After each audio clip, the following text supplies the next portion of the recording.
Firing हमारी female lead शीन के साथ होती है, जो कि बहुत ही फेमस कार रेसर है। अभी वो अपनी कार रेसिंग का जैसी कंपटीशन जीतती है तो सारे लोग यहाँ पर उसके लिए खुश हो रहे होते हैं।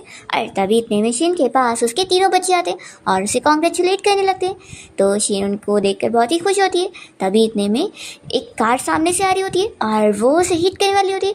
तो शीन जल्दी से अपने तीनों बच्चों को साइड कर देती है और वो खुद कार के सामने आ जाती है और मर जाती है। फिर शीन एक अलग ही जगह पर पहुंच जाती है और उसे पता लगता है कि वो जिस दुनिया में रह रही है वो तो असल में नॉवेल की दुनिया है। और नॉवेल की स्टोरी के हिसाब से उसका हस्बैंड बहुत ही यंग एज में मर चुका था, जिसके बाद वो भी मर जाएगी और उसके जो तीनों बच्चे वो आगे चल के इस नॉवेल के विलेन बनेंगे। और स्टोरी के हिसाब से उसका जो सबसे बड़ा बेटा है मिंग यू, वो आगे चल के एक रिचेस्ट फैमिली से अडॉप्ट होने वाला है। पर वो इतना बुरा होने वाला है कि वो अपने काम निकालने के लिए लोगों को खून भी करने वाला है। और आखिर में वो पैसों के लालच में उसे कोई और ही मार देगा। और उसका जो दूसरा बेटा सॉन्ग है वो आगे चल के बहुत ही फेमस सिंगर बनेगा और एंटरटेनमेंट इंडस्ट्री में उसका इतना नाम होगा कि लोग उसे जेलस होंगे। और उसकी जो अडॉप्टेड फैमिली होगी वो ही उसे बर्बाद करेगी और वो लोग उसे मेंटल हॉस्पिटल भेज देंगे ताकि उसे पागल कर सके। आखिर में वो भी इस तरीके से मर जाएगा। और फिर शीन को पता लगता है कि उसका जो तीसरा बेटा जियांग है उसके साथ भी बहुत ही बुरा होगा।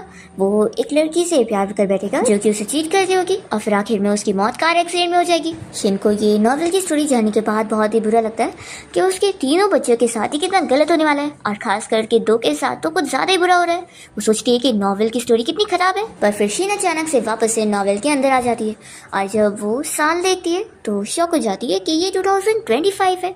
उसे पता लगता है कि वो फिर से रीबॉर्न हो गई है और वो अपनी मौत के 18 साल बाद के टाइम पर पहुंच गई है। और वो अपना फेस देखती है कि लेकिन वो अभी भी सेम 18 ईयर ओल्ड गर्ल है और उसका तो चेहरा बिल्कुल बदला ही नहीं है। फिर वो सोचती है कि अब तो मुझे नॉवेल की पूरी स्टोरी पता लग गई है, तो क्या पता अब मैं अपने तीनों विलन बच्चों को बचा सकूंगी।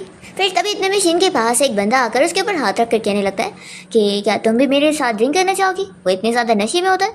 तो शीन उसे कहती है कि देखो आप भी अपना हाथ उठा लो। पर वो नहीं मान रहा होता और कहता है कि मुझे तो तुम जैसे गुस्से वाली लड़कियां और पसंद है। तो शीन इतनी गुस्से में होती है कि उसे उठा के नीचे फेंक देती है। तो फिर ये बंदा शीन से बहुत ही ज्यादा गुस्सा हो जाता है और कहता है कि रुको, मैं अभी अपने बॉस को बुलाता हूँ। वो यहाँ पर आ गया ना तो तुम्हें छोड़ेगा नहीं, तुम जानती नहीं हो मेरा बॉस कौन है। वो यहाँ का बहुत ही फेमस बाइकर है। तो शीन कहती है कि मुझे कोई फर्क नहीं पड़ता कि तुम्हारा बॉस कौन है और वो यहाँ से जा रही होती है। तभी शीन को समझ आता है कि ये बंदा अपने जिस बॉस की बात कर रहा है वो कोई और नहीं, उसका खुद का बेटा है। वो अपने ऊपर खुश होने लगती है कि मैं कितनी इंटेलिजेंट हूँ। फिर वो तुरंत ही उसे कहती है कि लाओ मुझे फ़ोन दो, मुझे अभी इसी वक्त जियांग से बात करनी है। तो फिर वो फ़ोन दे देता है और यहाँ पर शीन तुरंत ही अपने बेटे जियांग को कॉल करके कहने लगती है कि मैं तुम्हारी मॉम बात कर रही हूँ, जल्दी यहाँ पर आओ, तुम्हारी मॉम को बुली किया जा रहा है। तो इसका बेटा जियांग तो बिलीव ही नहीं करता, कॉल कट कर देता है। तो शीन गुस्से में फिर से कॉल लगाती है और बताती है कि तुम्हारा जो बंदा है उसे मैंने पकड़ के रखी हूँ और अगर तुम उसे बचाना चाहते हो तो तुरंत यहाँ पर पहुंचो। फिर ये बंदा तो यहाँ पर शीन की बातें सुन के डर जाता है और सोचता है कि ये बंदी कौन है आखिर जो इतनी स्ट्रांग भी है और ये मेरे बॉस की मॉम बन रही है, तो कहीं ऐसा तो नहीं ये कोई पागल है। फिर यहाँ पर वो शीन के डर से उसे शोल्डर मसाज दे रहा होता है और सोच रहा होता है कि आखिर बॉस अभी तक यहाँ पर आए क्यों नहीं। तभी शीन उसे चिल्लाती है कि क्या तुमने कुछ खाई नहीं हो, अच्छे से मसाज करो। फिर इतने में शीन का छोटा बेटा जियांग यहाँ पर पहुंच जाता है और अपने साथ और भी चीलों को लेकर आया होता है। और फिर वो यहाँ सिगरेट फूकते हुए शीन से कहता है कि अच्छा तो वो तुम ही हो जिसने मेरे ब्रदर को यहाँ पकड़ के रखी हो। तो शीन को जियांग की ऐसी हरकतें देखकर बहुत ही गुस्सा आता है और वो सोचती है कि मुझे कंट्रोल करना चाहिए। तभी यहाँ पर वो चेला यहाँ पर जियांग को बताने लगता है कि बॉस इस लड़की ने मुझे बहुत मारी और मुझे कितना दर्द हो रहा है। तो जियांग उसे कहता है एक छोटी सी लड़की से तुम मार खाने के बाद मेरे सामने ऐसे रो रहे हो। फिर वो तुरंत ही अपना जैकेट निकाल कर यहाँ पर शीन के सामने स्मोक करते हुए कहने लगता है कि तुम तो बड़ी ब्रेव लड़की हो, लेकिन देखो तुम एक लड़की हो इसलिए मैं तुम्हें छोड़ रहा हूँ। पर अब ये सब देखकर शीन का तो अपने आप को कंट्रोल करने का पाया खत्म हो जाता है और वो तुरंत यहाँ पर जियांग का कान नोचने लगती है और उसे चिल्लाती है कि तुम इतने खराब बन चुके हो कि यहाँ पर सड़क पर तुम गुंडागिरी कर रहे हो और स्मोकिंग करते हुए किसी लड़की को भी बुली कर रहे हो, तुम्हारी हिम्मत बहुत बढ़ गई है, तुम्हें लगता है मार खाना चाहिए। तो जियांग कहता है कि तुम आखिर कौन हो जो तुम्हें इतनी पड़ी है। तो फिर वो चिल्ला के बताती है कि मैं तुम्हारी मॉम हूँ। ये सुनते के साथ यहाँ पर जियांग का वो चेला कहता है कि बॉस ये सच में आपकी मॉम है, ये तो कितनी यंग है। तो जियांग उसे मारता है कि तुमने सच में इस लड़की की बातों पे यकीन कर लिए, ये कुछ भी झूठ बोल रही है। मेरी मॉम तो कब का मर चुकी है और अगर वो अभी जिंदा होती भी ना तो पूरे 40 इयर्स की होती। तो क्या तुम्हें ये लड़की 40 इयर्स की दिख रही है। फिर इतने में जियांग को उसकी फर्स्ट लव लिली की कॉल आती है और वो उससे कॉल पर बात करते ही खुश होने लगता है। और लिली का नाम सुनते ही शिन सोचती है कि उसने पढ़ी थी कि नॉवल की स्टोरी के हिसाब से वो लिली बिल्कुल अच्छी लड़की नहीं है और वो बस उसके बेटे का यूज कर रही है। लिली कॉल पर जियांग को बता रही होती है कि कसिनो में उसे गुंडों ने पकड़ के रखे और वो उसे ज्वाइन दे रहे। तो जियांग बहुत ही गुस्सा होता है कि उन लोग की इतनी हिम्मत, और वो तुरंत यहाँ से लिली को बचाने के लिए निकलने लगता है। शिन सोचती है कि मेरा बेटा प्यार में कितना ज्यादा पागल है कि वो वहाँ पर गुंडों से झगड़ने जा रहा है, इतनी छोटी सी बॉडी से वो कैसे फाइट करेगा। फिर शिन तुरंत ही जियांग की बाइक पे जाके बैठ जाती है और उसे कहती है कि चलो मैं भी वहीं पर चल रही हूँ तो मैं तुम्हें छोड़ दूंगी। तो जियांग उसके पास आता है और कहता है कि तुम्हें क्या बाइक भी चलाने आती है, देखो मैं बहुत जल्दी में हूँ। फिर जब वो बैठने लगता है तो शिन तो इतना तेजी में चला के निकल लेती है कि बेचारा तो यहीं पर ही गिर जाता है और कहता है कि तुमने तो मुझे बैठने पे कि लिली को जिन गुंडों ने पकड़ के रखे होते हैं वो उसे अपने उधारी के पैसे मांग रहे होते हैं। तो लिली कहने लगती है कि अभी यहाँ पर मुझे बचाने के लिए कोई आने वाला है और तुम लोग उससे अपने पैसे ले लेना। फिर इतने में यहाँ पर शिन और जियांग अपनी पूरी टीम के साथ पहुंच जाते हैं और जियांग तुरंत ही जाकर लिली की रस्सी खोलता है। तो फिर एक गुंडे का बॉस उसे बताने लगता है कि इस लड़की के ऊपर हमारे पूरे 3 लाख का उधार है, तो ये पैसे दिए बिना तुम इस लड़की को यहाँ से नहीं लेके जा सकते। तो जियांग कहता है कि मैंने लास्ट टाइम ही तुम्हें 1 लाख दिया था तो उसका क्या। यहाँ पर लिली उसे कहने लगती है कि प्लीज़ तुम जल्दी से पैसे भर दो, एक्चुअली ये सारे पैसे मेरे भाई ने इसे उधार लिए थे और अभी हमें यहाँ से बच के जाना चाहिए। लिली की ये सारी चालाकी देखकर शिन सोचती है कि मेरा बेटा इतना बड़ा इडियट है कि उसे इस लड़की की चालाकी दिख ही नहीं रही है। फिर जियांग यहाँ पर लिली से कहता है कि तुम फिक्र मत करो और उसके पास जो 1 लाख होते हैं वो उस गुंडे के बॉस को देने लगता है और कहता है कि अभी ये पैसे रख लो और मुझे कुछ टाइम दे दो, मैं बाकी के पैसे भी भर दूंगा। तो फिर वो मान जाता है कि ठीक है लाओ अभी यही दे दो। पर इतने में शिन कहती है कि ऐसे कैसे तुम लोगे, मैं अभी इस चीज़ के लिए एग्री नहीं कर रही हूँ, हम लोग तुम्हें कोई पैसे नहीं देंगे। तो फिर वो गुंडों का बॉस गुस्सा होकर अपने सारे गुंडों को भेजता है शिन को मारने के लिए। ये सारे गुंडे शिन के ऊपर अटैक कर देते हैं तो अकेले उनसे फाइट करने लगती है। तभी लिली जियांग से कहती है कि हम लोग यहाँ से भाग लेते हैं, पर वो उसके साथ नहीं जाता और तुरंत ही शिन को बचाने के लिए जाता है। तो वो उसे कहती है कि तुम मेरी फिक्र मत करो, मैं हैंडल कर लूंगी, और वो खुश होती है कि कम से कम वो उसे बचाने तो आया। फिर यहाँ पर ये गुंडा और गुस्सा होता है और अपने 4 चेलों से कहता है कि मारो उन लोगों को। तभी यहाँ जियांग तो कहता है कि तुम यहाँ से भाग जाओ, मैं इन सभी को हैंडल कर लूंगा। तो शिन कहती है कि तुम रहने दो, ये मेरे से बचने वाले नहीं है, ये मेरे हाथों मरेंगे। और फिर यहाँ पर शिन जिस तरीके से गुंडों को मारती है तो सारे के सारे लोग शौक रह जाते हैं और फिर सारे गुंडे तो हाथ मान के यहाँ तुरंत ही नील डाउन करके बैठ जाते हैं। और जियांग भी काफी इंप्रेस होता है कि ये लड़की तो बहुत ही स्ट्रांग है, वो भी नीचे बैठ जाता है और ये गुंडों का बॉस भी। फिर वो तो यहाँ पर शिन को पैर में मसाज भी देने लगता है और उससे डर रहा होता है। तभी लिली जियांग से कहने लगती है कि तुम तो कितने ज्यादा स्ट्रांग हो, तुमने मुझे बचा लिए। तो उसे भी हंसी आ रही होती है कि उसने कहा बचाया। फिर लिली कहने लगती है कि वैसे आखिर वो लड़की क्या तुम्हारी गर्लफ्रेंड है, फिर क्या वो गुस्सा हो जाएगी कि तुमने मुझे बचाया। तो शिन आगे आती है और कहती है कि डरो मत, उसकी गर्लफ्रेंड गुस्सा नहीं होगी क्योंकि मैं उसकी मॉम हूँ। लिली सुनते के साथ ही सोचती है कि इस जियांग के आसपास सच में कोई भी नॉर्मल पर्सन रहता नहीं है, सबके सब पागल ही है। और जियांग यहाँ पर शिन से कहता है कि क्या तुम मेरी क्रश के सामने मेरी थोड़ी इज्जत रखोगी। पर लिली तो बस इससे फायदा निकाल रही होती है, उससे कोई फर्क ही नहीं पड़ता। वो उससे कहने लगती है कि देखो ना आप कितना लेट हो गया, तो क्या तुम मुझे घर छोड़ दोगे। तो जियांग कहता है कि मेरा असिस्टेंट तुम्हें घर छोड़ देगा। और वो यहाँ शिन के पास आता है और कहता है कि तुमने हम सभी की जान बचाई हो, तो मैं तुम्हें थैंक यू के नाते घर छोड़ने जाना चाहता हूँ। तो क्या मिस आप बताओगी कि आपका घर कहाँ पर है। तो शिन कहती है ये क्या मिस लगा के रखी हो, चलो मेरे साथ हॉस्पिटल में। फिर लोग जब हॉस्पिटल जाते हैं तो डीएनए टेस्ट रिपोर्ट देखने के बाद यहाँ पर जियांग तो पूरा का पूरा शॉक रह जाता है और कहता है कि यानी आप सच में मेरी मॉम हो। तो शिन उसे कहती है कि तो क्या, और वो उसे सब बताने लगती है कि जब वो 2 साल का था तो उसने क्या किया था, वो 3 साल का था तो उसने क्या किया, ऐसे करके वो उसे सब गिना देती है। तो सच में यार जियांग मान लेता है और शिन को हक करते हुए रोने लगता है कि मॉम आखिर आप मुझे मिल गई।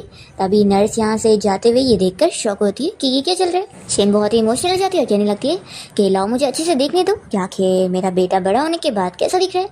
फिर दोनों साथ में एक रेस्टोरेंट पहुंच जाते हैं और जियांग कहने लगता है कि मॉम आपको क्या खाना है, मैं आपको अच्छा डिनर ट्रीट देना चाहता हूँ। तो फिर शिन कहने लगती है कि मुझे तो यकीन नहीं आ रहा कि ये रेस्टोरेंट आज तक है। फिर जब खाना ऑर्डर करने की बारी आती है तो जियांग को तो यहाँ पर शिन के सारी पसंद के खाने याद होते हैं और वो जब ऑर्डर करता है तो शिन ये खाने टेस्ट करने के बाद बहुत ही खुशी होती है, कहती है कि तुम्हें ये सब कुछ याद होगा, मैंने सोची नहीं थी। इतने में फिर जियांग को फिर से लिली की कॉल आती है और वो उसे कहने लगती है कि मुझे यहाँ मेरे घर पे नींद नहीं आ रही है, लगता है यहाँ पर कुछ तो प्रॉब्लम है, क्या तुम यहाँ पर मेरी हेल्प करने आओगे।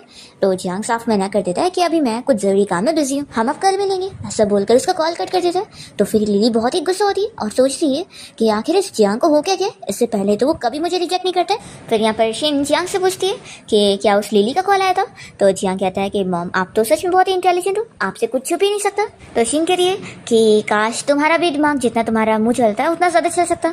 इतने में यार रेस्टोरेंट में जियांग का फ्रेंड उसे बताने आता है कि तेरी ग्रैंड माँ गिर के बेहोश हो गई है और अभी उनका हॉस्पिटल में इमरजेंसी ट्रीटमेंट चल रहा है और सर्जरी का कॉस्ट पूरा 2 लाख है। ये सुनते के साथ ही जियांग शॉक हो जाता है कि मैंने तो अपने सारे पैसे खर्च कर दिया उस लिली की हेल्प करने के लिए और अब मेरे कार्ड में सिर्फ 20,000 है। शेनिया जियांग को अपने सामने आने के लिए बोलती है और इसके सर पे मारकर उसे चिल्लाने लगती है कि तुम्हारी ग्रैंड माँ यहाँ बीमार है और तुम पैसे उनके लिए बचाने के बजाय किसी और का कर्जा चुकाने में लगे थे और सारे पैसे तुमने बर्बाद कर दिए। तो जियांग कहता है कि मॉम अगर मैं लिली को बचाने नहीं चाहता और वो पैसे नहीं देता तो फिर वो गुंडा उसे बेच देता और मैं उसके साथ बड़ा हूँ और उसने मेरी कई बार हेल्प की इसलिए मैं उसे नहीं छोड़ सकता था। फिर जियांग अपने फ्रेंड से इस बारे में डिस्कस करने लगता है कि आखिर वो लोग पैसे का इंतजाम कहाँ से करें। जियांग को आइडिया आता है कि चलो मैं जाके लोन शार्क से पैसे ले लेता हूँ। तब शीन इन दोनों को रोक देती है और कहती है कि तुम लोग जाओ हॉस्पिटल में और ग्रैंडमा का ख्याल रखो, मैं जाकर पैसे लेकर आती हूँ। ऐसा बोलकर वो यहाँ से चली जाती है और जियांग उसे आवाज़ दे रहा होता है पर शीन नहीं सुनती। इसके बाद हम देखते हैं कि शीन यहाँ पर जियांग के फ्रेंड से मिलने पहुँचती है और उसे तुरंत ही 2 लाख का चेक देने लगती है और पूछती है कि जियांग अभी कहाँ पर है, कहीं वो लोन शार्क से पैसे तो नहीं लेने चला गया। तो फिर जियांग का फ्रेंड बताता है कि नहीं, असल में वो तो कार रेसिंग करने चला गया। तो शिन को ये सुनकर और गुस्सा आती है और वो चिल्लाती है कि माना कि कार रेसिंग कंपटीशन के प्राइस का अमाउंट ज़्यादा है लेकिन उस कंपटीशन में जाना तो अपनी जान को रिस्क पे डालना हुआ और वो तो बचपन से ही स्कूल के बस में ठीक से नहीं चढ़ पाता था तो कार रेसिंग क्या कर पाएगा। फिर शिन यहाँ पर जियांग के फ्रेंड को समझा देती है कि तुम उसकी ग्रैंड माँ का ख्याल रखो और मैं जाती हूँ उसे ढूंढने के लिए। और फिर वो तेजी में बाइक चलाकर चली जाती है कि ये भी शौक रह जाता है कि वो तो कितनी फास्ट है। तभी हम देखते हैं कि जियांग तो यहाँ अपनी कार रेसिंग की रेस में हार चुका होता है और उसके हाथ में बहुत ज़्यादा चोट भी लगी होती है पर वो फिर भी सोच रहा होता है कि नहीं, मुझे ग्रैंड माँ के ट्रीटमेंट के लिए पैसे चाहिए और उसके लिए फिर वो दूसरी रेस में भी पार्टिसिपेट करना चाह रहा होता है।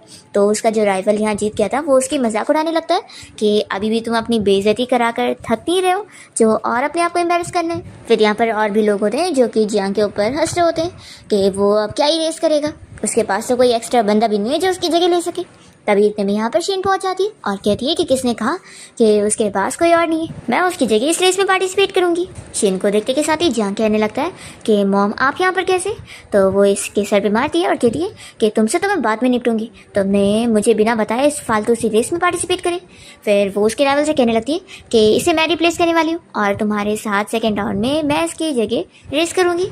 तो फिर वो राइवल तो और हंसने लग जाता है और जियांग से कहता है कि तुम तो कितने ज़्यादा बेशरम हो कि अपनी जगह एक छोटी सी लड़की को मेरे सामने खड़ा कर रहे हो, क्या तुम्हें कोई और नहीं मिला।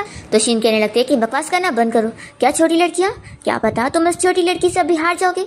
तो भी वो राइवल मान ही रहा होता है और कहने लगता है कि लड़की कोई अम्यूजमेंट पार्क का खेल नहीं है, ये इतनी बड़ी कार रेसिंग का कंपटीशन है, अभी से हार मान लो तो अच्छा रहेगा, नहीं तो फिर बाद में तुम ही रोगी। और फिर शीन यहाँ पर इस बंदे की कार के पास जाती है और बताने लगती है कि उसकी कार कितनी ज़्यादा मॉडिफाइड है तभी तो वो ये रेस जीता है। वो कहती है कि लगता है तुम्हें यहाँ कार रेसिंग का रूल नहीं पता है कि ऐसी कार को कंपटीशन के लिए नहीं लाया जा सकता है क्योंकि ये फेयर नहीं है। तो भी वो लड़का तो अपनी गलती मानने के लिए तैयार ही नहीं होता और शीन से कहता है कि तुम्हें तो क्या ही पता होगा। अभी जियांग शीन से कहता है कि मॉम आप नहीं बल्कि मैं इस कार रेस में पार्टिसिपेट करूंगा, पर शीन फिर भी नहीं मानती है और वो उसके राइवल के साथ कंपटीशन करने के लिए जाती है और वो इतनी तेजी में कार चलाती है कि उस बंदे को हरा देती है। यहाँ पर सारे लोग शीन से इम्प्रेस हो चुके होते हैं और इवन वो राइवल भी, और वो तो यहाँ पर शीन की तारीफ करने लगता है कि सच में वो तो कितनी अमेजिंग है और उसे कहता है कि क्यों ना तुम इस जियांग को छोड़कर मेरे पास आ जाओ, मैं तुम्हारा ज़्यादा अच्छे से ख्याल रखूंगा। तो शीन उसे क्लियरली कह देती है कि जियांग मेरे लिए बहुत ही इंपॉर्टेंट है, तो ये सब सपने देखना ना तुम छोड़ दो और अब मैं ये कंपटीशन जीत गई हूँ तो मुझे प्राइज मनी चाहिए। तो राइवल तो तुरंत ही पैसे देने के लिए मान जाता है और उल्टा 3 लाख की जगह पूरे 5 लाख देता है और कहता है कि इसमें जियांग की मेडिकल फीस भी है क्योंकि उसके हाथ में चोट जो लगी है और बाकी वो शीन को दे रहा होता है जीतने के लिए। तो वो कहती है कि इतना तो बनता ही था, तुमने कोई एक्स्ट्रा नहीं दी। वो ये सब उसको सुना रही होती है पर यहाँ तो वो बस स्माइल करके उसे देख रहा होता है। फिर शीन तो जियांग की फिक्र करने लगती है कि तुम्हारे हाथ में कितनी चोट लगी है, चलो मैं तुम्हें हॉस्पिटल लेके चलती हूँ बैंडेज कराने के लिए। तभी यहाँ पर वो राइवल कहने लगता है कि अगर तुम मेरी गर्लफ्रेंड बनना चाहो ना तो मुझे याद से कॉल कर लेना। जियांग को गुस्सा आ जाती है और वो इसे चिल्लाता है पर तभी फिर जियांग की हालत खराब हो जाती है और वो बेहोश होने लगता है। इसके बाद शीन उसे भी हॉस्पिटल लेकर आ जाती है और जैसे वो जियांग के वार्ड में आती है तो वो दिखाने लगता है कि मॉम देख लो दोनों हाथ में कैसे चोट लगी है कि मैं पानी भी नहीं पी पा रहा हूँ। शीन यहाँ पर फिर उसे पैसों का कार्ड देने लगती है और कहती है कि अब तुम अपनी ग्रैंडमा की सर्जरी का अरेंजमेंट करवाओ। तभी यहाँ जियांग तो शीन की बहुत ज़्यादा तारीफें करने लगता है कि उसने जो कार रेस करी थी सच में वो बहुत ही अमेजिंग लग रही थी। तो शिन कहती है कि बस बस अब इतनी भी तारीफ नहीं, और फिर वो उससे पानी पिलाने में हेल्प करती है। तभी जियांग पूछता है कि मॉम वैसे आपने ग्रैंडमा की सर्जरी के पैसे कहाँ से अरेंज करी? तो फिर वो बताती है कि मेरे पास जो ब्रेसलेट था ना, मैंने उसके बदले में पैसे ले ली। तो फिर ये सुनते के साथ ही जियांग कहने लगता है कि मॉम वो तो आपका हेirloom था ना, आखिर आपको उसे नहीं बेचना चाहिए था। तो शिन कहने लगती है कि फिक्र मत करो, वो इतना भी इम्पोर्टेंट नहीं था, और हाँ तुम अब याद रखो कि आगे जो भी प्रॉब्लम्स आने वाली है वो हम मिलकर सॉल्व करेंगे, और तुम्हारी मॉम तुम्हें हमेशा सपोर्ट करने वाली है। लेकिन हाँ, अगर तुम आगे चल के बहुत सारे पैसे कमाओगे तो फिर मैं तो अपनी अच्छी लाइफ जीने के लिए तैयार हूँ। तो यहाँ पर जियांग तो बहुत ही खुश होकर जल्दी से उसे हक करने लगता है, और शिन सोचती है कि सच में वो गैंगस्टर जरूर था, लेकिन अभी भी उसकी अच्छे बनने की उम्मीदें बहुत ही हाई है, और वो सोचती है कि बस अब मुझे अपने बाकी दोनों बेटों को भी ढूंढना है। फिर वो उससे कहती है कि चलो अच्छा, अब हम लोग पैकिंग कर लेते हैं और घर चलते हैं। तभी इतने में लिली यहाँ जियांग से मिलने आई होती है, तो वो उसे देखते के साथ ही खुश हो जाता है कि तुम मेरे लिए आई हो। शिन मन में सोचती है कि ये चालाक लड़की फिर से मेरे बेटे से उसके पैसे लूटने आ गई है, और यहाँ पर लिली यही सोच रही होती है कि आखिर उसने रेसिंग कंपटीशन में पूरे 5 लाख जीत के आया है, और अगर मैं उसका फायदा ना उठाऊं तो मैं तो कितनी बड़ी पागल होंगी। और फिर लिली यहाँ शिन को भी हेलो बोलने लगती है, और सोचती है कि ये लड़की यहाँ पर भी है, पिछली बार ये फैक्ट्री में भी आ गई थी, और जियांग ने वहाँ पर भी मेरे से पहले इस लड़की को प्रेफरेंस दिया था। फिर लिली यहाँ पर जियांग से कहने लगती है कि मैंने जैसे ही तुम्हारी चोट के बारे में सुनी तो तुरंत ही तुम्हें यहाँ देखने आ गई। तो वो तो उसे बड़ा खुशी खुशी बात कर रहा होता है, और ये सोचती है कि कितना बड़ा फूल है। वैसे कल मैंने गुस्से में आकर एक महंगा सा पर्स खरीद ली थी, और अब इसके पैसे आखिर मैं से कैसे निकलवाऊं। फिर इतने में जियांग से कहने लगता है कि लिली ये लो, तुम ये सारे फ्रूट्स खाओ। तो वो चेरी देखते के साथ ही कहती है कि ये तो अभी बहुत ही महंगी मिल रही है, और मेरे घर पे तो ये आती भी नहीं है। तो जियांग कहने लगता है कि तुम्हारी फैमिली फिर से तुम्हें बिल्कुल भी पैसे नहीं दे रही, रुको फिक्र मत करो, मैं अभी तुम्हें पैसे देता हूँ। और फिर वो पैसे देने वाला होता है कि शिन यहाँ पर बहुत ज़्यादा गुस्सा हो जाती है कि कितना बड़ा फूल है। फिर वो तुरंत ही कोई बहाना करती है और जियांग को ऑर्डर दे रखती है कि देखो तुम्हारी मेडिसिन खत्म हो गई है, तो जाओ वो लेकर आओ। तो जियांग कहता है कि मॉम यहाँ पर बेल दिया गया है, मैं नर्स को बुला सकता हूँ। तो शिन गुस्सा करने लगती है और कहती है कि मैं बोल रही हूँ ना, खुद से जाओ, थोड़ा अपने पैर को भी इस्तेमाल करना चाहिए। तो फिर जियांग यहाँ से जाने के लिए मान जाता है और लिली से कहने लगता है कि ये मेरी सिस्टर है और ये बहुत ज़्यादा अच्छी है, तो तब तक तुम इनसे बात करो। जिन चिल्लाती है कि ज़्यादा देरी क्यों लगा रहे हो, जाओ जल्दी से। लिली सोच रही होती है कि आखिर ये कौन लड़की है जो जियांग का ऑर्डर भी दे रही है और वो इसकी बातें सुन रहा है। फिर वो इससे हैंडशेक के लिए हाथ आगे बढ़ाने की लग जाती है, पर शिन उसमें कोई इंटरेस्ट नहीं दिखाती। तो लिली बताने लगती है कि मैं जियांग की चाइल्डहुड फ्रेंड हूँ। तो शिन भी बता देती है कि मैं तुम्हें कोई उसकी फ्रेंड कंसिडर नहीं करने वाली, और मैं तुम्हें बता दूँ कि जियांग सिर्फ मेरी सुनता है और मैं अब तुम्हें उससे फ़ायदा नहीं उठाने दूंगी। लिली सोचती है कि सच में कितनी चालाक है। फिर वो उसे पानी देने का बहाना करके ग्लास को खुद ही नीचे गिरा देती है और जियांग के हाथ पर आने पर खुद ही चोट खाने की एक्टिंग करने लग जाती है ताकि वो उसकी फिक्र करने लगे। शिन ये देखकर समझ रही होती है कि कितनी चालाकी है, तो वो खुद भी ड्रामा करने लग जाती है और कहती है कि सॉरी, मैंने तुम्हें टी साफ करने के लिए बोली और मेरी वजह से तुम्हारे पैर में चोट लग गई, मैं अभी इसे साफ करती हूँ। और फिर वो ऐसे कांच उठाने का नाटक करती है और कांच उसके हाथ में गिर जाता है। तो जियांग तुरंत ही उसकी केयर करने लगता है और कहता है कि रुको, मैं अभी डॉक्टर को बुलवाता हूँ। तो यहाँ पे नर्स पहुँच जाती है और जियांग यहाँ शिन की केयर करने में लगा होता है और शिन यहाँ पर लिली को दिखा रही होती है कि उसके रोने पर सिर्फ जियांग उसकी केयर करेगा। फिर यहाँ पर लिली भी कहने लगती है कि मेरे भी पैर में दर्द हो रहा है। तो शिन फिर खुद ही रोने का ड्रामा करते हुए जियांग से कहती है कि अब मुझे इतना दर्द हो रहा है कि मुझे बहुत ज़्यादा भूख लगी है, और वो अलग अलग चीज़ों का नाम बताने लगती है कि वो उसे खाने का मन कर रहा है। और जियांग से कहती है कि जाओ मेरे लिए लेकर आओ। तो वो तुरंत चला जाता है लाने के लिए और फिर ये लिली यहाँ से गुस्सा होकर चली जाती है और शिन सोच लेती है कि मेरे रहते हुए ये मेरे बेटे का फ़ायदा नहीं उठा सकती है। फिर जियांग जब यहाँ स्नैक्स लेकर वापस आता है तो वो पूछता है कि लिली कहाँ चली गई। तो शिन कह रही है कि वो अपने घर जा चुकी है। तो यहाँ पर फिर जियांग उसकी फिक्र करने लगता है कि उसकी फैमिली ने उसकी एक्सपेंसेस ऐसे ही कट कर दिए, तो उसके पास कहाँ ही पैसे होंगे अपना ट्रीटमेंट करवाने को, तो मैं अभी उससे पैसे ट्रांसफ़र कर देता हूँ। शिन मन में सोचती है कि उसका बेटा इतना बुद्धू है कि इतनी जल्दी तो सुधरेगा नहीं, और ऊपर से वो उस लड़की पे इतना ट्रस्ट जो करता है। फिर वो सोचती है कि जाने दो, इसे धीरे धीरे मैं सिखाऊंगी। फिर शिन जियांग को हॉस्पिटल से डिस्चार्ज करवा के उसे जब कार से लेके जा रही होती है तो उसे इस बारे में डिस्कस करने लगती है कि उसकी ग्रैंड माँ अभी थोड़े दिन और हॉस्पिटल में रहने वाली है, और क्योंकि वो ठीक हो चुका था इसलिए उन्होंने उसे निकलवा ली। वो कहने लगती है कि लेकिन अभी तो तुम्हारे कार्ड में ज़्यादा पैसे नहीं बचे होंगे, तो ये बताओ कि इससे पहले तुम पैसे कैसे कमाया करते थे। तो जियांग बताता है कि मेरे पास कार रिपेयर शॉप है लेकिन अभी वो बंद है। तो शिन से इस बारे में पूछती है कि आखिर क्यों। तो जियांग बताने लगता है कि कार रिपेयर शॉप का बिजनेस बिल्कुल अच्छा नहीं चल रहा था और जो भी सारे पैसे थे वो तो सारे यूज़ होकर ख़त्म हो गए, इसलिए उसे बंद करने के अलावा कोई और ऑप्शन है ही नहीं। फिर वो कहने लगता है कि लेकिन मॉम आप फिक्र मत करो, मैं पैसे जमा करने के लिए वापस कार रेसिंग के लिए चला जाऊँगा और वहाँ के प्राइज़ मनी जीत कर लेकर आऊँगा। तो शीन इसके लिए साफ मना कर देती है कि वो काम काफ़ी ज़्यादा खतरनाक है और इसमें जान जा सकती है। तो बिल्कुल नहीं, वो उसे कहती है कि तुम वापस से अपनी ऑटो रिपेयर शॉप को खोलो। तो वो कहता है कि लेकिन उसमें तो ऐसे ही काफ़ी नुकसान हो चुका है। तो शीन उससे कहती है कि उसकी तुम फिक्र मत करो, मेरे पास आइडिया है। और वो उसके कान में तुरंत ही उसे बताती है। और ये आइडिया होता है कि जियांग अपनी सारे लोगों की बॉडी यहाँ शो ऑफ करते हुए ये लोग कार रिपेयरिंग का काम कर रहे होते हैं और शीन इन लोग की लाइव स्ट्रीमिंग में इन लोग को दिखा रही होती है। तो इस तरीके से इनकी कार रिपेयर शॉप बहुत ही फेमस हो जाती है और सारी लड़कियाँ इन्हें देखकर इनकी कार में चली जाती है अपना कार रिपेयर करवाने के लिए। और फिर ऐसे ही एक दिन में ये लोग काफ़ी ज़्यादा प्रॉफिट कमा लेते हैं और जियांग तो बहुत ही इम्प्रेस होता है कि उसकी मॉम का आइडिया तो कितना अच्छा था। ये लाइव स्ट्रीमिंग लिली तक भी पहुंच जाती है और वो तो बड़ी खुश हो जाती है कि अरे वाह, जियांग ने तो अब इतने सारे पैसे कमा लिए होगा, तो अब मुझे उसे पैसे लेने के लिए चांस मिल गया। फिर वो तुरंत ही उसे मैसेज करती है कि कहीं हम लोग शॉपिंग के लिए चलते हैं। फिर जियांग यहाँ पर शीन को बताता है कि मॉम अभी मुझे लिली ने बुलाई है, उसे कुछ काम है तो मैं जा रहा हूँ। तो शीन समझ जाती है कि वो लालची लड़की फिर यहाँ पर इसे पैसे के लिए बुला रही है। वो सोचती है कि नहीं, मुझे अब इन लोग पे नजर रखना पड़ेगा। फिर हम देखते हैं कि लिली और जियांग जब यहाँ मॉल में शॉपिंग करने आए होते हैं तो शीन भी वहाँ पर पहुँच जाती है और वो देखती है कि जियांग यहाँ पर लिली के लिए कोई डायमंड नेकलेस खरीदने जा रहा होता है, जो कि लिली बस ना लेने का ड्रामा कर रही होती है उससे लेने के लिए। तो यहाँ पर फिर शीन जल्दी से नाटक करती है कि मुझे ये नेकलेस बहुत ही पसंद आया और वैसे भी तुम्हें नहीं चाहिए ना, तो जियांग लिली के लिए छोड़ो, इसे तुम मेरे लिए दिला दो। तो फिर जियांग मान जाता है कि मॉम आपको पसंद है तो ठीक है। और फिर जियांग के सारे पैसे ख़त्म करने के लिए शीन उससे अपने लिए बहुत सारे महंगे महंगे कपड़े खरीदवा लेती है ताकि वो लिली से फ़ायदा ना उठा पाए। और फिर लिली जब यहाँ पर एक ड्रेस लेकर पहुँचती है तो फिर जियांग उसे कहने लगता है कि सॉरी, मेरे कार्ड में अभी पैसे नहीं है तो मैं तुम्हारे लिए ड्रेस नहीं ले पाऊंगा। तो वो तुरंत ही फिर बहाने करती है कि अरे मैं कौन सा ले रही थी, वो मैंने सोची कि शायद तुम यहाँ मुझे फोर्स करोगे इसलिए मैंने चुन ली। और वो यहाँ से फिर गुस्से में जाती है कि इस जियांग से उसे कोई फ़ायदा नहीं हुआ। फिर नेक्स्ट डे जियांग अपने कॉलेज की तरफ से बास्केटबॉल मैच के लिए गया होता है और यहाँ पर शीन भी आई होती है उसे चीयर करने के लिए। और तभी यहाँ जियांग के सामने ही लिली यहाँ पर उसके राइवल को पानी दे रही होती है और दोनों यहाँ साथ में बात कर रहे होते हैं। तो जियांग तो अपने राइवल को चिल्लाने लगता है कि वो लिली को परेशान ना करे। तो फिर वो कहता है कि खुद मेरे पास आइए।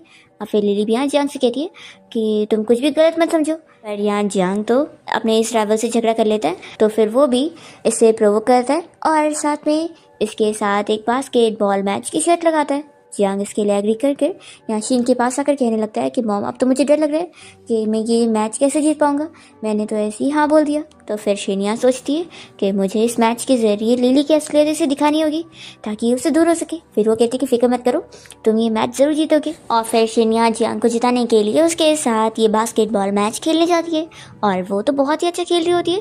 तो जियांग तो खुश हो जाता है कि अब तो उसकी मॉम ज़रूर उसे जिता के लगी। यहाँ पर शीन का दूसरा बेटा मिंग्यू आया होता है अपने सारे लोगों के साथ और वो असल में अब बहुत ही अमीर फैमिली से बिलोंग करता है और यहाँ पर वो इस कॉलेज में इन्वेस्टमेंट के लिए आया होता है। तो यहाँ पर वो मैच भी देख रहा होता है। इतने में वो जब शीन को पीछे से देखता है तो वो उसे जानी पहचानी सी लगती है, पर फिर वो यहाँ से चला जाता है। फिर शीन ने तो यहाँ जियांग को मैच जिता दी होती है तो वो तो बड़ा खुश हो जाता है। लिली तो यहाँ पर जियांग से गुस्सा हो जाती है और उसके राइवल के बदले में वो इसे बातें सुनाने लगती है। जियांग अपसेट होकर साइड में आता है तो शीन उसे कहती है कि देखा ना तुमने, उसकी असलियत अब तुम्हें पता लग गई होगी। पर जियांग तो यहाँ से अपसेट होकर चला जाता है और शीन सोचती है कि लगता है वो हार्ट ब्रोकन हो चुका है।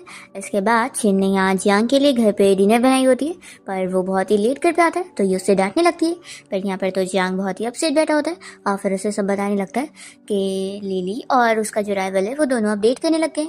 तो शीन से समझाने लगती है कि तुम तो ऑलरेडी उसकी असलियत जान गए थे ना, तो ऐसी लड़की की वजह से रो मत। तो जियांग कहने लगता है कि मॉम मैंने सच में उसे अच्छी लड़की समझ लिया था क्योंकि उसने मेरी जान बचाई थी। शीन उसे समझाती है कि तुम अकेले थोड़ी ना हो, देखो तुम्हारे पास तुम्हारी ग्रैंड माँ है, तुम्हारे फ्रेंड्स है, मैं हूँ, हम सभी तुमसे प्यार करते हैं, तो तुम्हें ऐसी लड़की के लिए अब रोने की जरूरत नहीं है। फिर इतने में टीवी में मिंग्यू के बारे में न्यूज़ चल रही होती है कि उसने कॉलेज को एक और बिल्डिंग डोनेट कर दी है। तभी जैसे यहाँ पर शीन मिंग्यू को देखती है तो वो समझ जाती है कि वही तो उसका बेटा है। वो खुश होकर कहती कहती है कि मैंने फाइनली तुम्हें ढूंढ ली। जैसे ही जियांग ये सुनता है तो वो कहने लगता है कि अभी तो मेरे आंसू भी नहीं रुके और मॉम आप इतनी खुश हो रही है, आप सच ही मेरी मॉम है। तो शीन उसे चिल्लाती है कि तुम्हें अभी भी यकीन नहीं आ रहा है। वो कहती है कि देखो ये पर्सन अभी मेरे लिए बहुत ही इंपॉर्टेंट है। फिर वो तुरंत ही उसके बारे में इंटरनेट पर सर्च कर रही होती है। तो जियांग कहने लगता है कि मॉम ये तो इतने बड़े कंपनी का CEO है ना, अगर ये आपको मिल गया तो सच में आप तो बहुत ही अमीर हो जाओगी।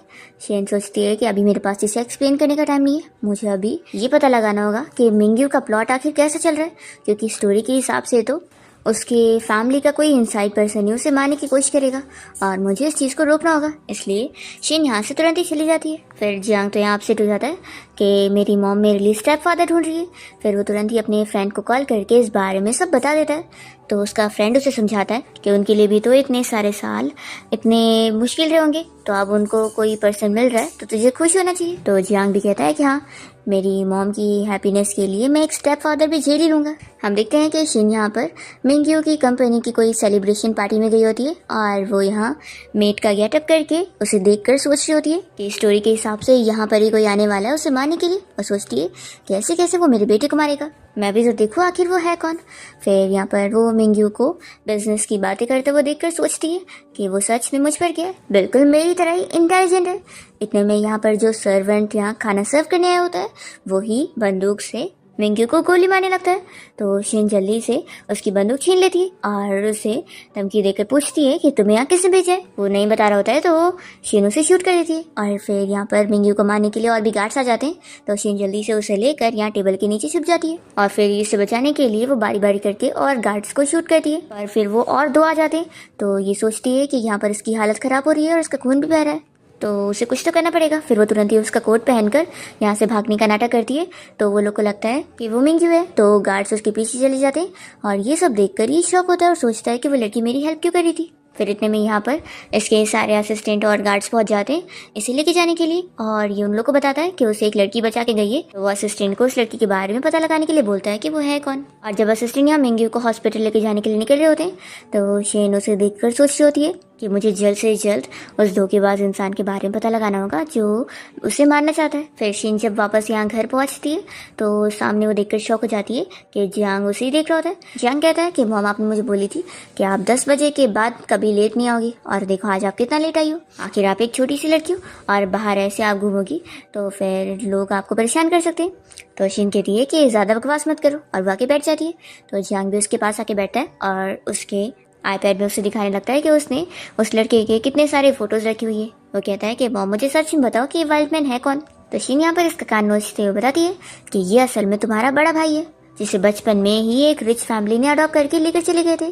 तो जियांग तो सुनने के बाद शौक होता है और शीन उसे बता रही होती है कि उसका भाई अब अपनी कंपनी का CEO बन चुका है और पूरी कंपनी मैनेज कर रहा है।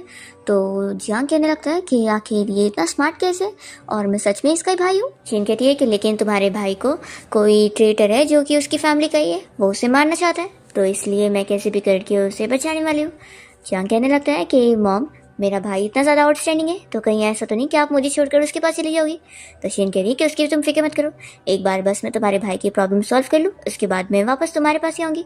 तो फिर जियांग खुश हो जाता है और शीन बताने लगती है कि उसके भाई के फैमिली मेड्स हायर कर रहे तो अब वो मेड बनकर उनके घर पे जाएगी। और फिर शीन को मिंग्यू के घर पे काम पे चुपके से मिंग्यू को मैसेज भी करती है और उसे बताती है कि मैं वही हूँ जिसने लास्ट टाइम तुम्हारी जान बचाई थी, मैं आगे भी तुम्हारी हेल्प करना चाहती हूँ और बदले में मुझे पैसे चाहिए रहेंगे।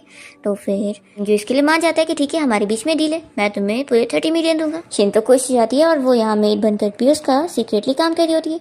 तभी जियांग को इस बारे में पता लगता है कि जो बंदा उसे मारने आया है और जो उसकी फैमिली के यहाँ पर चीज़ें चुराने चाहता है वो कोई और नहीं बल्कि उसके डैड का हाउसकीपर है। जियांग उसे डराने के लिए उसे बंदूक दिखाता है तो फिर वो तो उसे बंदूक लेकर उसे शूट भी करना चाह रहा होता है पर उसमें गोली होती ही नहीं है। और जियांग उसे पूछने लगता है कि आखिर वो उसे मारना क्यों चाहता था। तो यहाँ पर वो अपने मुंह से ही सारी पोल खोल देता है कि वो उसे रास्ते से हटाएगा तभी तो फैमिली प्रॉपर्टी उसे मिल पाएगी। और वो कहता है कि तुम्हारे डैड भी कोई तुम्हें मानते नहीं है और वो बस तुम्हारा यूज़ कर रहे हैं और उन्होंने तुम्हें अडॉप्ट ही इसलिए किया है ताकि वो अपनी कंपनी को तुम्हारे जरिए चला सके। शिन भी ये सब खड़े होकर साइड से सुन रही होती है और फिर वो इसके गार्ड से यहाँ पर जियांग को बचाने के लिए भगाने लगती है और उसे छुपाकर उन लोगों को शूट कर रही होती है। जियांग तो काफ़ी शौक होता है कि यहाँ पर शीन फिर से उसकी हेल्प करने आ गई है और उसने ऑलरेडी पुलिस को कॉल कर चुकी होती है और पुलिस यहाँ पर फिर उस बंदे को अरेस्ट करके लेके जाते हैं। जियांग उसे कहने लगता है कि तुमने मेरी कितनी हेल्प की हो तो आखिर तुम बताओगे नहीं तुम आखिर हो कौन। पर शीन सोचती कि नहीं, ये उसकी आइडेंटिटी रिवील करने का सही टाइम नहीं है। फिर वो उसे कहती है कि तुम बस यही समझो कि मुझे पैसों की ज़रूरत है, मैं पैसों के लिए तुम्हारे लिए काम कर रही हूँ। नेक्स्ट मॉर्निंग जब जियांग अपने रूम से बाहर आता है तो वो शिन को यहाँ पैट से खेलते हुए देखकर सोचता है कि ये मेड मुझे बिल्कुल उसी की तरह लग रही है जिसने मेरी जान बचाई थी, तो कहीं ये वही तो नहीं। वो उससे डायरेक्टली पूछ लेता है कि तुमने मेरी कितनी ज़्यादा हेल्प की हो। तो शिन तो शॉक हो जाती है कि सच में वो कितना इंटेलिजेंट है। फिर वो कहती है कि क्यों ना तुम मुझे अपने पास ही काम पर रख लो। तो जियांग उसे अपनी सेक्रेटरी बनाने के लिए मान जाता है ताकि शिन उसकी और हेल्प कर सके।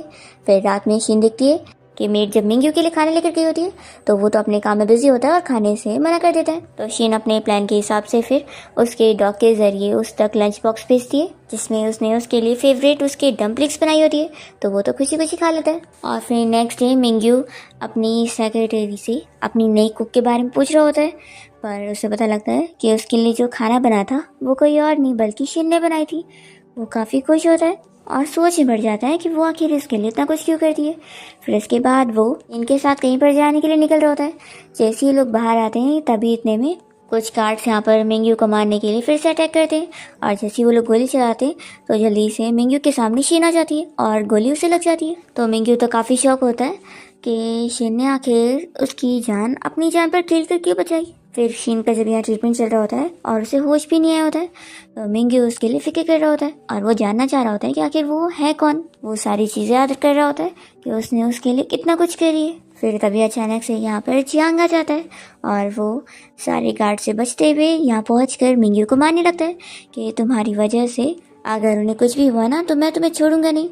तो फिर मिंग्यू इससे पूछता है कि आखिर ये है कौन। तो जियांग सोचता है कि मॉम ने अभी मुझे इसे सच बताने से मना करी है। वो झूठ कहता है कि ये मेरी सिस्टर है, अगर उन्हें कुछ हुआ ना तो मैं तुम्हें छोड़ूंगा नहीं।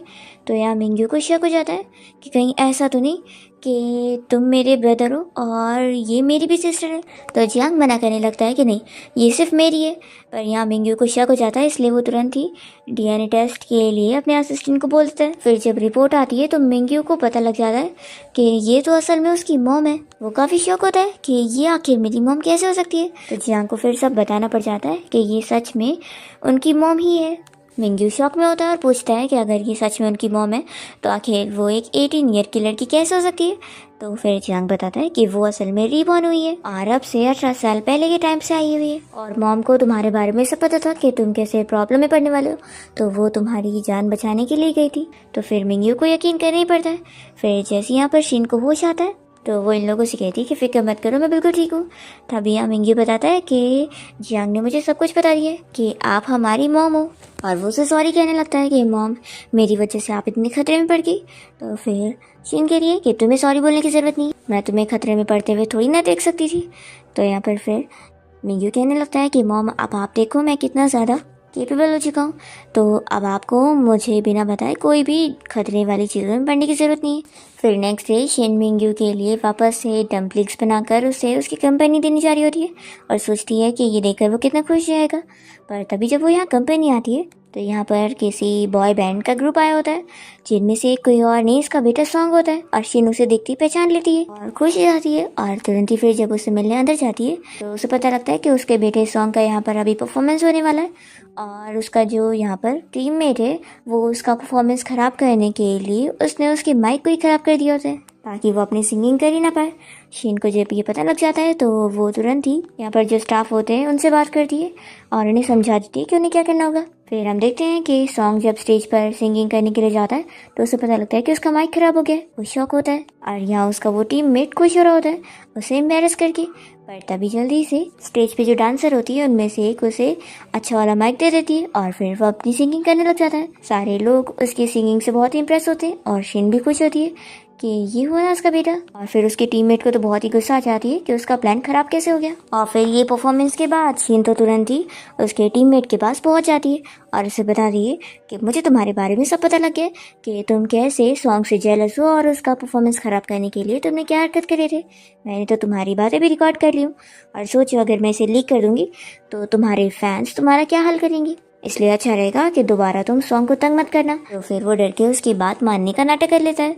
इसके बाद शीन जब यहाँ घर पहुँचती है तो वो अपने बेटे मिंग्यू को इस बारे में बता देती है कि तुम्हारे तीसरे भाई के बारे में मुझे पता लग गया है। वो असल में एक बॉय बैंड ग्रुप का मेंबर है और तुम्हें अब उसके बारे में और चीज़ें पता लगानी होगी। फिर मिंग्यू अपने भाई सॉन्ग के बारे में और भी सारी डिटेल्स पता लगाकर यहाँ पर शीन को दे देता है। और फिर शीन यहाँ पर मिंग्यू की मदद से अपने बेटे सॉन्ग की कंपनी की यहाँ पर कोई पार्टी में जाती है, स्पेशली यहाँ पर उसके बैंड की इन्वेस्टर बनकर, और उसे फिर यहाँ पर बहुत ही रिस्पेक्ट मिल रही होती है। और शीन को यहाँ पर इस पार्टी में पता लगता है कि उसका जो वो जेलस टीममेट है यहाँ पर अब वो उसे फंसाने के लिए एक रिच ओल्ड वुमेन के साथ प्लान बना रहा होता है कि वो उसे ड्रग देने वाला है और उसके साथ उसे सेट करने वाला है। शीन ये जानने के बाद बहुत ही गुस्सा होती है और फिर वो जल्दी से रूम में जाकर सॉन्ग को होश में लेकर आती है और तुरंत यहाँ से उसे लेकर चली जाती है। और उल्टा जो उसे फंसाना चाहता था वही यहाँ पर उस रिच ओल्ड वुमेन के साथ मिलकर फंस जाता है। और शीन को बहुत मजा आती है उसे बदला लेने के बाद। फिर शीन को पता लगता है कि उसके बेटे सॉन्ग की जो अडॉप्टिव मॉम है और उसका भाई जो है वो दोनों ही कैसे उसे टॉर्चर करते आए और उसकी जो अडॉप्टिव मॉम है वो उसकी सगी मॉम बनने का नाटक करते आई है। फिर शैन मिंग्यू की मदद से अपने बेटे सॉन्ग की काफ़ी हेल्प करती है और यहाँ पर उसका नेम भी क्लियर करने में हेल्प करती है। साथ ही उसकी अडॉप्टिव मॉम की भी असलियत उसे दिखा देती है और वो उसकी अडॉप्टिव फैमिली के खिलाफ जो एविडेंस कलेक्ट करती है उसके बाद उन लोगों को तो जेल ले जाती है। और फिर सॉन्ग को इस बारे में पता लगता है कि शीन सच में उसकी मॉम है। फिर यहाँ पर शीन के तीनों ही बेटे मिलकर उसकी बहुत ही केयर कर रहे होते हैं और ये लोग साथ में बहुत ही हैप्पी होते हैं। और यहाँ शीन के साथ डिनर करते हुए कहने लगते हैं कि मॉम आपको भी अपने लिए कोई खुशियाँ ढूंढ लेनी चाहिए। आप कब तक बस हम लोग का ख्याल रखती रहोगी, इसलिए क्यों ना हम लोग ही अपने लिए स्टेप फादर ढूंढ लेते हैं। और वो उसे किसी हैंडसम लड़कों का फोटोज दिखा रहे होते हैं और उनमें से उसे चुनने के लिए बोल रहे होते हैं। तो शीन तो मना कहने लगती है कि वो सब अब किस्मत पे छोड़ रही है। वो कहती है क्या पता अचानक से डोरबेल बजे और वो बंदा मुझे ऐसे ही डायरेक्टली सामने मिल जाए। तभी हम देखते हैं कि शीन की कंपनी के बाहर कोई बंदा आया तो होता है और वो कार से बाहर निकलने के बाद यहाँ डोरबेल बजा देता है। ये लोग तो यहाँ पर डोरबेल की आवाज़ सुनकर शॉक रह जाते हैं और फिर शीन जाकर दरवाज़ा खोलती है तो कोई बंदा उसके सामने खड़ा होता है और इसी के साथ इस ड्रामा की हैप्पी एंडिंग हो जाती है।